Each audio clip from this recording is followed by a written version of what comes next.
Allez, aujourd'hui, bonjour à tous, on va parler de module classe. Alors, pour l'exercice aujourd'hui, j'ai voulu faire un exercice qui a déjà été fait sous diverses formes et de diverses manières. Et, euh, et j'ai décidé de le faire un petit peu aussi à la mienne. Donc, aujourd'hui, on va parler de dictionnaire. Et on va parler aussi de Mac OS. Alors effectivement, le dictionnaire chez Mac OS, eh ben, c'est Walou puisque il n'a pas la librairie Scripting Dictionary. Donc divers exemples se trouvent sur le net, mais ils sont assez indigestes comme code. Enfin personnellement, je les trouve relativement indigestes. Et puis voilà. Donc j'ai voulu faire un petit peu l'exercice un petit peu à ma manière. Alors pour commencer, je vais vous montrer un simple code, le dictionnaire, le vrai dictionnaire, comment il fonctionne. Alors, le dictionnaire, c'est un objet qui va nous servir à faire des collections de paires, clés, valeurs sans doublon. Et en mode écriture, il fonctionne de deux manières. La première manière, c'est la fonction add. Tout simplement, on ajoute une clé, une valeur. Seul problème avec le dictionnaire, c'est que si on utilise la fonction add, il va falloir d'abord utiliser la fonction exist de la même librairie afin de ne pas avoir le message d'erreur si effectivement on essaye de rentrer une clé qui existe déjà. Et il y a la deuxième méthode. La deuxième méthode que j'appelle overwrite. C'est ne pas utiliser la fonction add, d'utiliser la fonction égale tout simplement dans une boucle. Et là, ce qui va se passer, c'est que la clé, si elle n'existe pas, elle est créée donc avec sa valeur. Et si elle existe, c'est sa valeur qui va être modifiée. Et je vais partir de ce principe-là. Alors, pour vous montrer, hein, je vais hop, machiner. J'ai prévu une petite table pour l'exemple, hein, un petit tableau avec des prénoms et des nombres. On va considérer que c'est des âges, pourquoi pas. Hein. Et on va les rentrer dans une boucle. Hein, alors on va créer le dictionnaire, bien évidemment. Hein. Et là, je le crée avec createObject, donc en late binding, ce qu'on appelle en français déclaration tardive, pour ne pas utiliser la librairie afin que le code soit rentré comme ça dans n'importe quel module et puis utilisable, tout simplement. Maintenant, si j'avais utilisé à la place ici de asObject asDictionary, il aurait fallu que j'aille chercher la référence ici, Visual Scripting, je crois que c'est, si je me trompe pas, ça fait tellement longtemps que je n'utilise plus le early binding. Alors il est où? Non, c'est là. Voilà. Voilà, on va y arriver. Speech. Voilà, scripting runtime. Elle est là. Il aurait fallu utiliser cette librairie. Par contre, effectivement, quand vous distribuez vos fichiers, pas forcé que ce soit la même variante de cette librairie, quoique celle-là, elle est assez commune. Hein.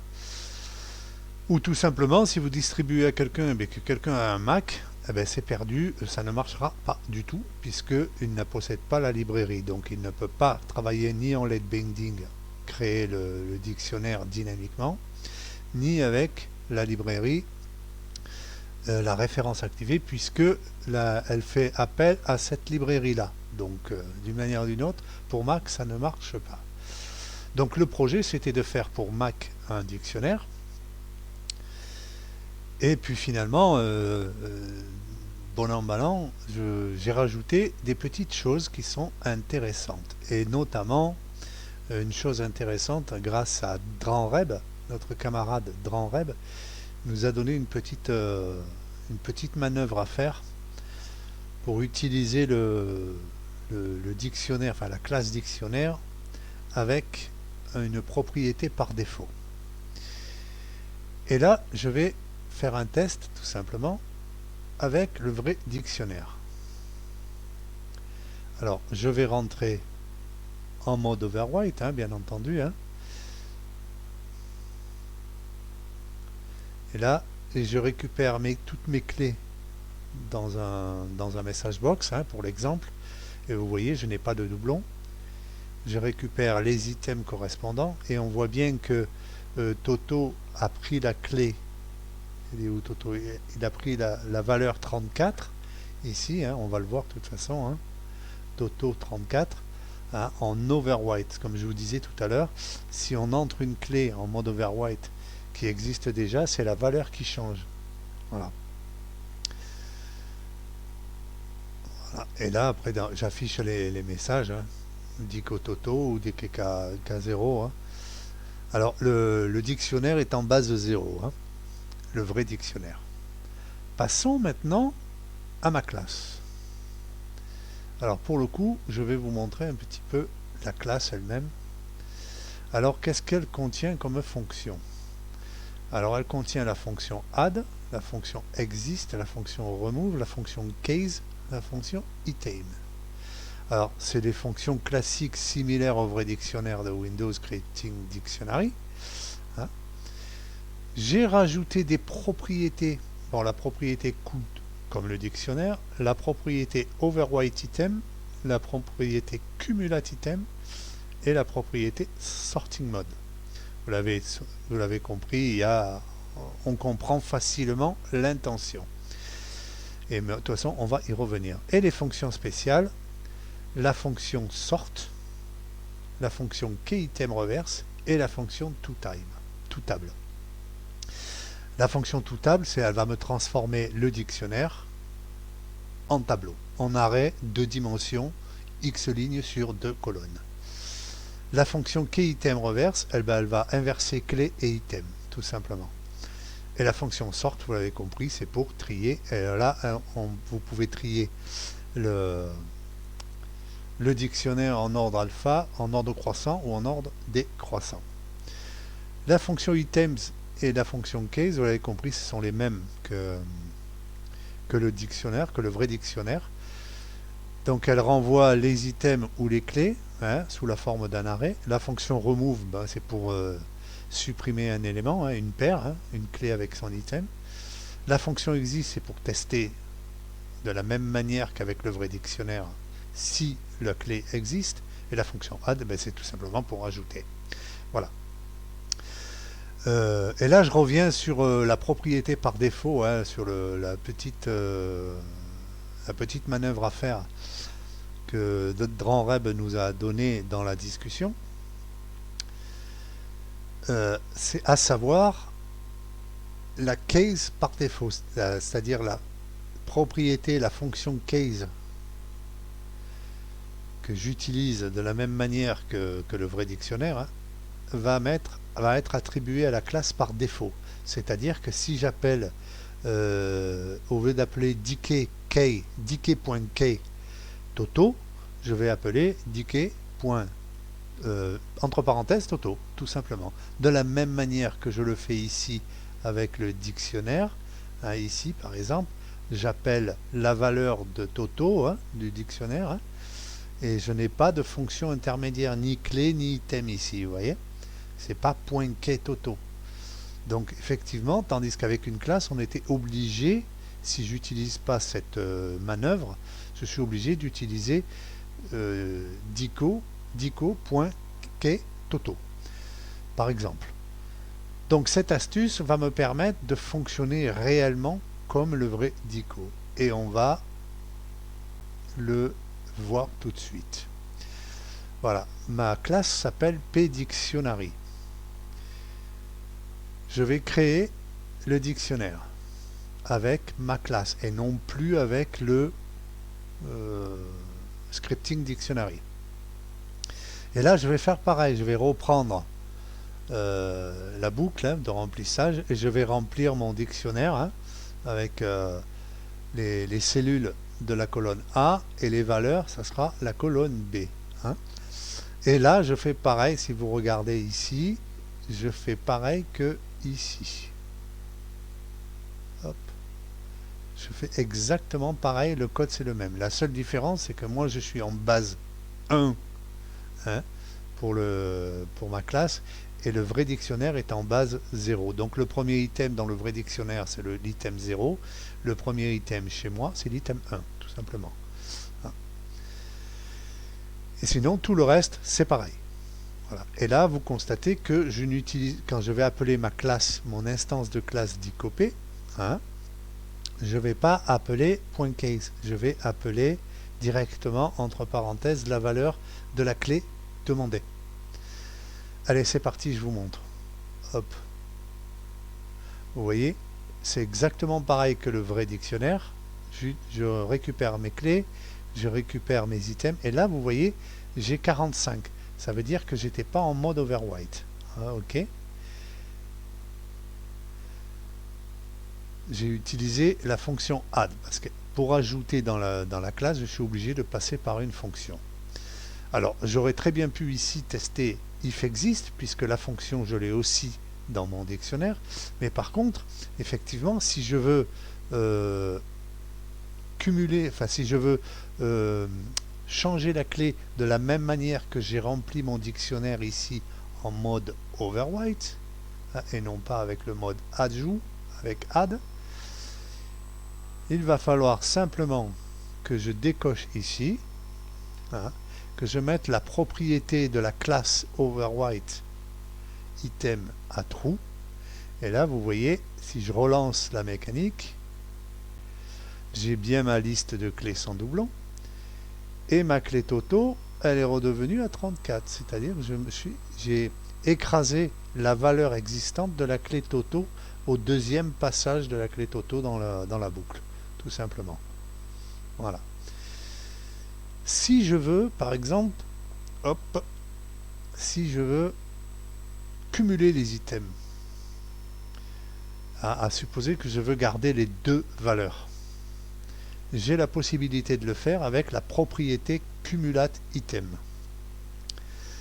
Et je la mets à true. Là, vous allez voir, j'ai toujours ma liste de prénoms sans doublon. Là, vous voyez que j'ai mes valeurs qui ont été cumulées. Hein, Toto 45 et 34. Et Paul, c'est 25 et 37. Voilà. Vous voyez, mes clés, mes valeurs dans les clés ont été cumulées. Tout simplement. Voilà. Hop. Et vous voyez, je fonctionne exactement. L'écriture du code peut très bien servir pour le vrai dictionnaire que pour ma classe dictionary. Voilà. Ça, c'est la base. On vient juste de remplir un dictionnaire. J'ai rajouté, comme je vous l'ai dit dans la classe, plusieurs fonctions. Notamment la fonction sort et la propriété sorting mode. Et là, on va refaire la même chose. On va re-remplir notre dictionnaire avec les mêmes cellules. Hein. Je vais mettre la propriété overwrite item à true. Ça veut dire que, par exemple, ici, Toto va prendre la valeur 34, hein, puisqu'il va écraser la première. Je vais mettre la propriété sorting mode en XL ascending. Et je vais trier le dico. Et pour le coup, je vais même utiliser la fonction toTable, comme je vous l'ai dit tout à l'heure, qui me transforme le dictionnaire en tableau 2 dimensions, donc X lignes sur 2 colonnes, et je vais envoyer donc ce tableau sur la cellule 1,5 qui est la cellule E. Allez, c'est parti. Voilà. Et là, on voit bien que j'ai mes clés sans doublon. Les valeurs ont été écrasées. Par exemple, Paul a pris la clé 37 et Toto a pris la clé 34. Vous voyez? Donc, elle a bien été écrasée. C'est trié dans l'ordre. Ok? j'aurais pu faire ici XL descending, histoire pour vous montrer, pour trier dans l'ordre du plus petit jusqu'au plus grand. Allez, c'est parti. Là, vous voyez, c'est trié du plus grand jusqu'au plus petit, tout simplement. À supposer que je veux ici, je vais remettre, pour l'exemple, comme ça, vous l'aurez dans la ressource dès le départ. À supposer que je veux trier dans l'ordre, mais par les valeurs. Doublon ou pas doublon, on s'en fout, parce que dans les valeurs, il peut y avoir des doublons. Chaque prénom peut avoir le même âge, par exemple. Si on considère que cette colonne-là, c'est les âges, voilà. Alors, comment peut-on procéder? Alors, le procédé, il est très simple. Je vais, dans cet exemple, remplir le dictionnaire, donc je vais effacer ça, comme ça vous allez voir que ça fonctionne très bien. Je vais re-remplir mon dico de la même manière. Je vais, pour le coup, remettre l'overwrite item. On n'est pas obligé, on peut laisser les deux, ne pas mettre les deux propriétés à trous, les laisser simplement ne pas mettre ces lignes de code dans la sub d'utilisation de la classe, du dictionnaire. Donc je remplis, je mets la propriété sorting mode du dico en XL ascending, je trie, je transforme en tableau et j'envoie sur la plage de cellule. Je reprends le dico et je lui mets la propriété keyItem reverse. Enfin, j'appelle sa fonction keyItem reverse. Je le retrie et je le réinverse. Et j'envoie, je le retransforme en tableau avec la fonction toTable et j'envoie dans la cellule en 8e colonne. Donc là, j'envoie en 5e colonne le tableau trié en ordre alpha. Et là, j'envoie dans la colonne 8 le même tableau trié, mais par les valeurs. Allez, c'est parti. Voilà, j'ai trié. Et là, vous voyez, j'ai donc mon tableau trié dans l'ordre, toujours. Et là, j'ai mon tableau trié par l'ordre des clés, du plus grand jusqu'au plus petit. Alors, on peut être, c'est toujours pareil, c'est XL ascending ou XL descending. Tout simplement. Donc c'est ou 1 ou 2. En numérique, les arguments c'est 1 ou 2, ou en argument XL, c'est XL ascending ou XL descending. Tout simplement. Donc vous voyez, j'ai rempli mon tableau, je l'ai trié, je l'ai transformé en table. Là, j'ai récupéré mon tableau, je l'ai trié, je l'ai reversé, je l'ai trié par les clés qui sont devenues provisoirement les items, enfin les valeurs, et je l'ai reversé pour le remettre dans l'ordre, pour avoir les clés à nouveau, que ce soit les prénoms, et mon tableau est trié par ordre de valeur dans la colonne valeur, tout simplement. Vous voyez? Donc ça, avec le vrai dictionnaire, il n'y a pas, ça n'existe pas. Donc c'est quand même un petit peu plus intéressant. Maintenant, un dictionnaire, dans les valeurs, on peut mettre des objets. On peut mettre des objets range, des objets chape, des objets je ne sais quoi, ce que vous voulez. Donc pour l'exemple, j'ai refait un petit exemple. Et là, je vais boucler, toujours pareil, sur toutes les celles. Je vais mettre la clé de la colonne A. La colonne A va me servir de clé. Et dans la valeur, je vais non pas mettre la valeur de la cellule offset, comme j'ai fait ailleurs ici, vous voyez, en texte, je vais mettre carrément l'objet, dimcell as range, je vais mettre carrément l'objet. Et là, pour le coup, je vais rajouter, pour le test, je vais récupérer les dico.key, c'est-à-dire l'arrêt des clés, de la même manière que je le fais avec le vrai dico, toujours pareil, parce que Le but étant vraiment de se rapprocher au maximum de l'utilisation en termes de code de macros appelantes au dictionnaire, vraiment que ça soit vraiment très très proche, voire identique si on s'y rapproche. Et de ce côté-là, je pense avoir réussi parce que c'est exactement le même code. Et donc, dans cette boucle, je vais faire un texte avec les clés et les adresses des objets qui sont dans les clés. Hein, tout simplement. Et on va tester. Et donc, je vais tester adresse. Hein. Donc, comme ce sont des objets range, je vais tester le point adresse de l'objet qui est dans la valeur. On va voir si ça marche. Et vous voyez, j'ai bien Toto, mes adresses. Alors là, j'étais en cumulate. Donc j'ai cumulé les adresses, si vous voulez.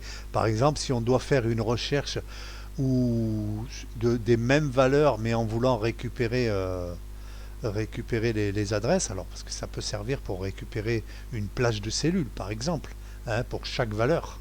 Hein, de la même manière que je le fais avec cumulate en texte. Mais dans n'importe quel cas, vous avez vu, dans le texte, j'écris l'adresse de l'objet et j'obtiens bien l'adresse des objets.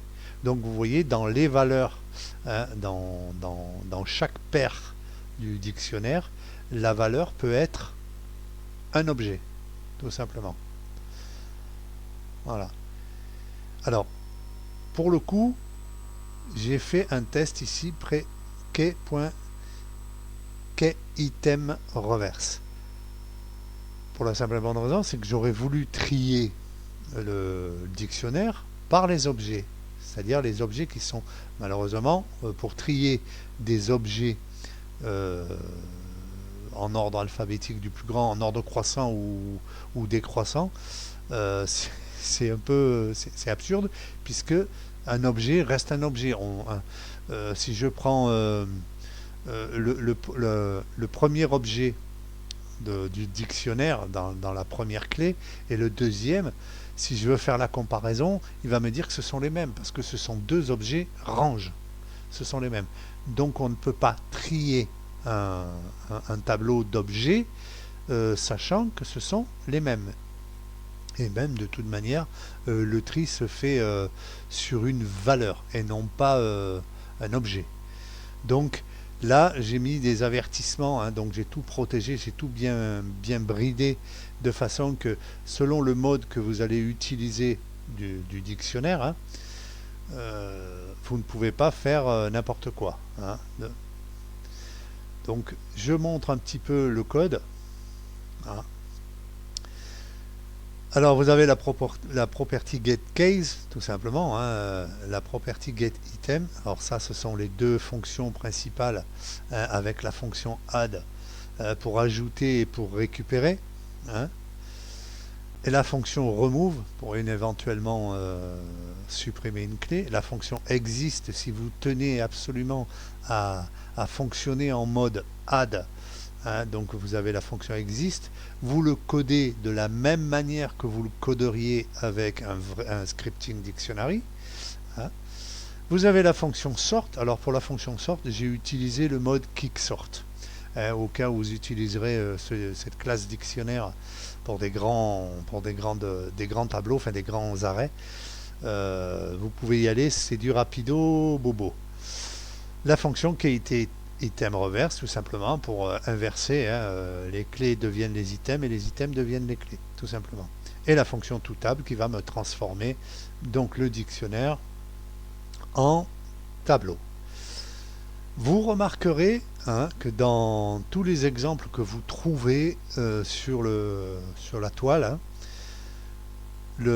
les classes dictionnaires que vous trouverez, elles utilisent un objet collection.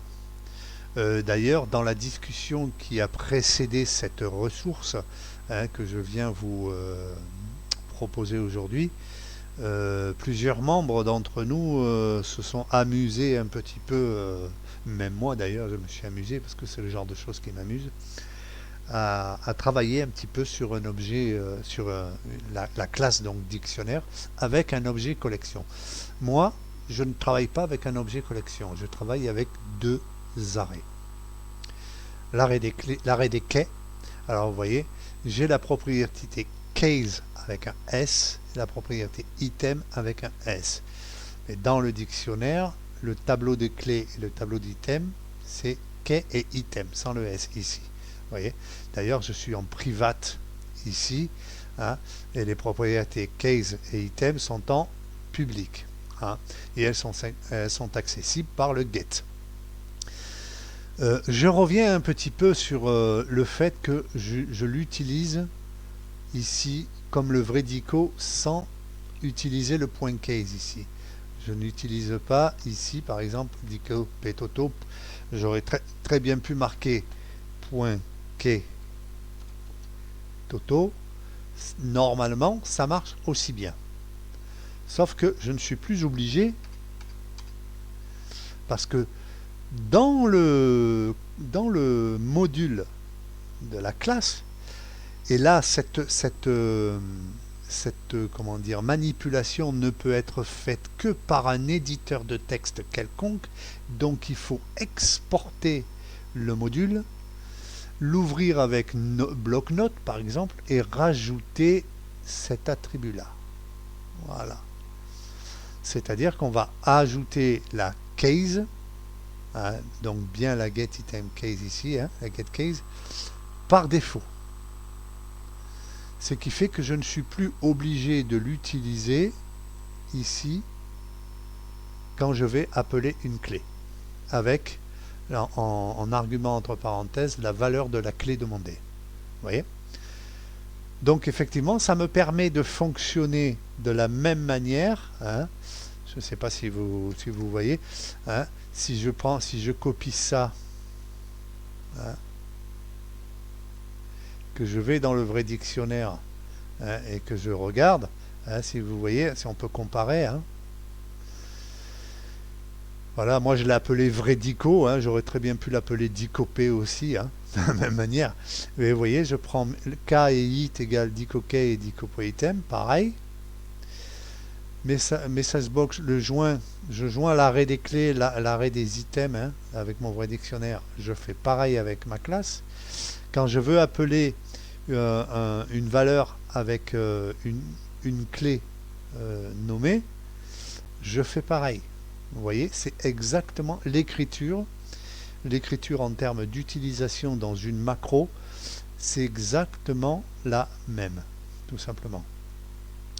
Alors, dans le projet, j'ai fait plusieurs modules, un module test, tout simplement. Alors, le premier test, hein, où je teste vraiment comme le dictionnaire ici, juste pour un affichage, hein. Dans le deuxième, j'utilise, là je vais un petit peu plus loin, je montre un petit peu les propriétés overwrite item ou cumulate item, comme je vous ai montré tout à l'heure. Je ne sais pas si je vais peut-être le refaire, comme ça vous allez voir. Ah, hop, hop. Vous voyez, dans mes clés, j'ai cumulé les items ici. Voilà, mais c'est toujours dans l'ordre. Là, ça a été trié dans l'ordre alpha, du plus petit jusqu'au plus grand, donc en ordre croissant, par les clés, tout simplement. Voilà. Et là, c'est pareil, hein, sauf que là, je fais un reverse pour inverser les clés et les items, pour pouvoir retrier par les clés, hein, qui sont normalement devenus les items. Allez, je le montre, hein, comme ça au moins. Hop. Là, vous voyez, j'ai retrié ici mon dictionnaire par les valeurs. Hein, tout simplement en inversant clés et valeurs, en triant les clés, puisque les clés, ce sont devenus les numéros, hein, et en reversant justement les clés et les items de façon à retrouver mon tableau, hein, mon dictionnaire avec les clés, avec les prénoms en tant que clés et les nombres en tant que valeurs, tout simplement. Tout ça, vous l'avez pas dans le vrai dictionnaire. C'est un petit peu du bonus. Voilà. Et aussi dans le module test 3, je vous montre simplement un exemple, hein, pour remplir un dictionnaire avec des clés des chaînes de valeurs pour les clés et des objets à l'intérieur pour la valeur de la clé, tout simplement. De la même manière qu'avec un dictionnaire. Je montre même un petit peu, je déclenche même le message d'erreur ici pour vous montrer qu'on ne peut pas faire n'importe quoi. C'est assez bridé, hein. C'est assez bridé, donc voilà. Et vous voyez, c'est pas une usine à gaz, hein. D'ailleurs, pour être honnête avec vous, la fonction la plus longue, c'est la fonction kicksort, hein. Donc c'est pour vous dire à quel point la chose elle est simple. Vous verrez que si ça vous intéresse d'ailleurs, hein, vous verrez que même dans la fonction add, les codes sont assez simples. C'est vraiment pour moi, hein, du BABA VBA. Donc voilà, c'est assez simple. Ce projet, c'est un petit peu pour le fun, hein, c'est vraiment pour voir un petit peu pourquoi je trouvais des usines à gaz sur la toile, sachant que finalement on peut faire très simple. Voilà, tout simplement. Ben écoutez, je vous souhaite une bonne utilisation. Envoyez-moi des retours, hein, pour voir un petit peu si je peux améliorer, si je peux modifier, ou si je peux corriger une éventuelle erreur. Bon, ça a été testé et retesté, la discussion, je vous le dis, elle fait 15 pages. Et donc, ont participé à cette discussion Dranreb, Laurent, Ryu, autodidacte, hein. J'attends toujours un exemplaire parce que j'aurais voulu faire un recueil, hein, de la même manière que je l'ai fait avec les méthodes de tri, hein. J'aurais voulu faire un recueil justement de modules classe dictionnaire, hein, selon diverses méthodes, avec collection ou sans collection. J'aurais vraiment voulu vous proposer plusieurs méthodes, hein, faire une ressource d'équipe, hein, comme on dit. Mais bon, visiblement, je suis un peu en avance. Voilà, donc j'attends toujours quelque chose de fini de la part de mes camarades. Donc, ben, s'ils m'écoutent, ben, j'espère que j'aurai un fichier, un fichier fini, hein, de façon à démontrer les méthodes qu'ils souhaitent démontrer. Voilà. D'ailleurs, Ryu Autodidacte a eu une idée qui est très intéressante. Enfin, elle existe déjà, mais bon, il a plus ou moins peaufiné. Je pense qu'il n'en est pas loin d'arriver à son but, hein. Et je crois savoir que c'est sa première classe, hein, qu'il fait. Donc, ben, j'attends de voir ça. J'en ai vu un petit peu un aperçu. C'est déjà pas mal, hein. C'est encore un peu brouillon, mais bon, j'attends la version finale. Donc, d'une manière ou d'une autre, vous aurez des propositions diverses et variées de modes d'opération pour obtenir un dictionnaire pour Mac. À savoir que moi, je programme sur Windows. Et là, je vous l'ai démontré sur Windows. Ça veut dire que ça fonctionne aussi sur Windows, hein. Donc, si effectivement il y a des fonctions telles que sort, telles que keyitem reverse ou telles que tout table, etc., vous intéresse, effectivement, vous pouvez l'utiliser à la place du vrai dictionnaire, tout simplement. Voilà. Voilà. Ben, écoutez, il ne me reste plus qu'à vous dire bye bye et puis n'hésitez pas à me faire des retours. Allez, salut les boulous.